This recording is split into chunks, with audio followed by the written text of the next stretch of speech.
At least SC ఎస్టీలకు కూడా న్యాయం చేయలేకపోతే ఎట్లా మీరు? మీ హయాంలో నిధులు మళ్ళీ దళిత బంధు నీ ఒక్క నియోజకవర్గంలో ఇచ్చుకున్నావు మదిరేలా. మరి రాష్ట్రం మొత్తం దళిత బంధు వద్దా? దళిత బంధు పథకం ఉన్నదా, రద్దయిందా? ఎస్సీ కార్పొరేషన్ ద్వారా 2 ఏళ్లలో ₹1 ఎవరికైనా ఇచ్చారా మీరు? కేసీఆర్ గారు అయితే సబ్సిడీని పెంచి 90% ఇచ్చిండు. 90% సబ్సిడీ, 80% సబ్సిడీతో ఇచ్చినాం మేము. ఎస్సీ కార్పొరేషన్ బంధు, దళిత బంధు, ఎస్సీ ఎస్టీ ఎస్డిఎఫ్ నిధులు దారి మల్లుతాయి. ఎస్సీ ఎస్టీ గురుకులాల్లో సరిగా అన్నం పెట్టక మెస్ బిల్లులు విడుదలగాక పిల్లలు దవాఖాన్ల పాలు. ఈ రోజు కూడా ఎస్సీ ఎస్టీ విద్యార్థులకు కాస్మోటిక్ ఛార్జెస్ రిలీజ్ కాలే. ఏది కటింగ్ కోసం పిల్లలకు కొబ్బరి నూనెకో దానికి కొనుక్కునే కాస్మోటిక్ ఛార్జీలు ఈ రోజు కూడా ఈ విద్యా సంవత్సరం ఇంకా రిలీజ్ కాలేదు. ఇది బాధతో చెప్తున్న భట్టి గారు. బీసీలకు అన్యాయం. అరే SC overseas scholarship, Ambedkar overseas scholarship డబ్బులు విడుదలైతలేవు. కేసీఆర్ గారు దేశంలో ఎక్కడ లేని పథకం పెట్టిండ్రు, అది బంద్ అయిపోయింది. బీసీలకు కామారెడ్డి డిక్లరేషన్ అంటివి, ఈ సంవత్సరానికి 20,000 కోట్లు బడ్జెట్లో పెడతా అంటివి, 42% రిజర్వేషన్ అంటివి. 42% దేవుడికి కానీ ఉన్న 24% ఊడగొట్టినావు కదా. 17%కే బీసీ రిజర్వేషన్లను పరిమితం చేసి బీసీ బిడ్డను బలి తీసుకున్నాడు రేవంత్ రెడ్డి. ఇవాళ సబ్ ప్లాన్ పత్తా లేదు. కామారెడ్డి డిక్లరేషన్ చెత్తబుట్ట దాఖలైపోయింది.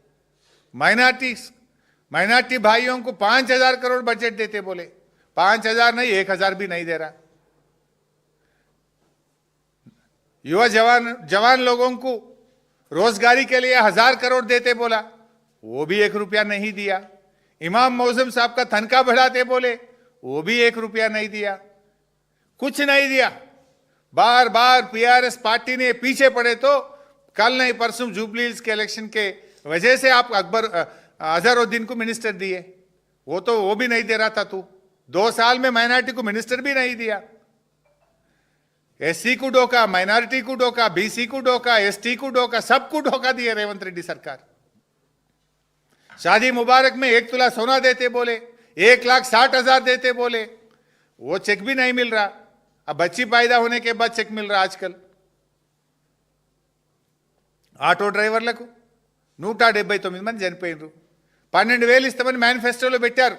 ఇవాళ ఈ రోజుకు ఒక్క ఆటో డ్రైవర్కి కూడా సహాయం అందించక జీవితాలు ఆగమై రోడ్డు మీద పడి 179 మంది ఆటో కార్మికులు ఆత్మహత్య చేసుకున్నారు.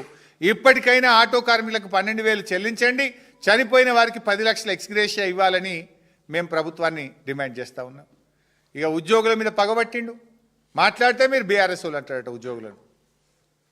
ఉద్యోగులకు పార్టీ ఉండదు, ఏ ప్రభుత్వం ఉంటే ఆ ప్రభుత్వంతో పనిచేస్తారు. ఉపాధ్యాయ ఉద్యోగులను ఇవాళ దేశంలో 5 డిఏలు పెండింగ్ ఉన్న ఒకే రాష్ట్రం తెలంగాణ రాష్ట్రం. పీఆర్సీ ఊసే లేదు. మేనిఫెస్టోలోనేమో బీఆర్ఎస్ కంటే బాగిస్తామన్నారు. 73% ఇచ్చింది బీఆర్ఎస్. నువ్వు ఒక్కటి కూడా ఇవ్వలే కదా. పీఆర్సీ లేదు, డిఏ లేవు, సరెండర్ లీవ్ పైసలు రావు, జీపీఎఫ్ పైసలు రావు, పాత బకాయిలు ఇయ్యవు. చివరికి ఉద్యోగులు కూడా రిటైర్ అయిన ఉద్యోగులు కానీ ఉద్యోగులు సెక్రటరేట్ చుట్టూ బ్రోకర్ల చుట్టూ తిరిగే పరిస్థితి వచ్చింది. కమిషన్లు ఎవరికి ఇస్తే బిల్లు వస్తుంది అని కమిషన్లు ఇచ్చి బిల్లులు పాస్ చేసుకునే పరిస్థితి ఉద్యోగులకు తెచ్చిండు రేవంత్ రెడ్డి. ఇవాళ 27 మంది రిటైర్డ్ ఉద్యోగులు మానసిక ఒత్తిడికి లోనైపోయి అనారోగ్యం పాలైతే డబ్బులు లేక ఈరోజు చనిపోయే పరిస్థితి ఏర్పడ్డది. చివరికి ఐఏఎస్లు కూడా బలి తీసుకున్నారు మీరు.